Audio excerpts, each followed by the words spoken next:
Hello friends, welcome to this tutorial and we're going to be discussing chef. And you may ask, why chef? Ansible may be simple to use, it may be good to start with, but sometimes you may need more. Now if you require to keep the current state of all your machines, chef is a good tool of choice. Chef works with a pool model by default. Also, AWS, which is the largest cloud providers in the world, has one of its products that uses Chef, which is the OP So Chef is not a tool that I believe you should ignore. Chef is an automation platform for developers and system engineers. It helps to build, define, and helps you manage your infrastructure as a code. There are different ways you can run Chef. You can run Chef as a server, as a service. This module, you pay for what you use. You can run Chef locally, in-house on your machine. And while using the open source version, it's free. Or you can run Chef using the AWS OP This is free if you have an AWS account. Now, there are some terminologies that we're going to be seeing throughout this course. Number one is organizations. An organization can be a company X or company Y. It can be a department, maybe the marketing, the sales, the production department. We also have environments. There are typically three types of environment. You have the development, the staging, and the production. This is all under the organization. Then we have nodes. Nodes, these represent servers. They can be physical or virtual servers, and each node belongs to an environment.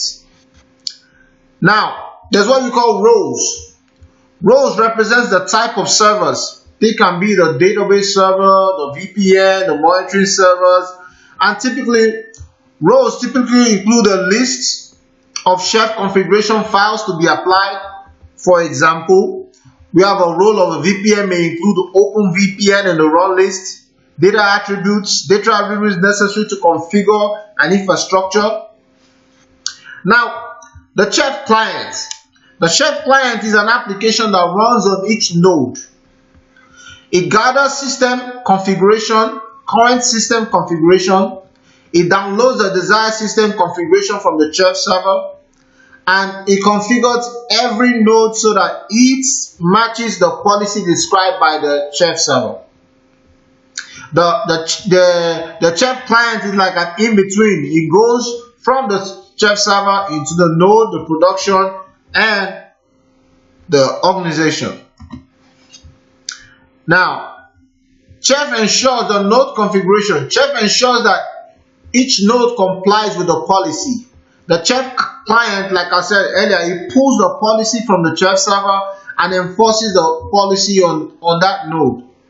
The policy describes what state each resource to be in and helps to ensure that state and manage your infrastructure as code.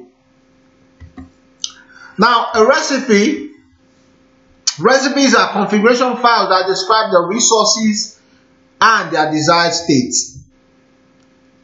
For example, a recipe to install and configure software components, a recipe to manage files, the recipe to deploy applications, and some recipes can depend on other recipes too.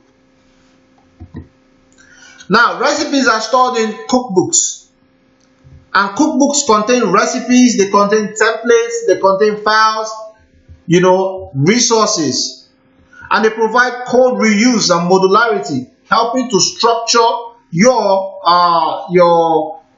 whole resource. Now, cookbooks can be shared and downloaded from the marketplace. And there are lots and lots of cookbooks that are available for popular software. Everything you want to do, believe me, there's a cookbook ready for it. Whenever your infrastructure requires a change and the server fallouts of policy, this is usually called a configuration drift. Now you may need to model a new requirement for your chef configuration files whenever these things happens. Now let's get our hands dirty. First, we will need to download chef development kit. You just go over to chef.io, go over to chef.io, the chef website to download.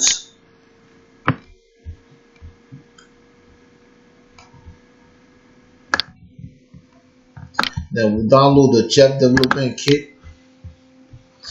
Yeah, you pick the OS that you're running.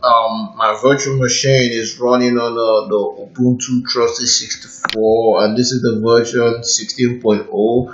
You need to check the version that you have running so that you get something that's compatible to it. You download it. When you download it, you go over to you spin up your machine.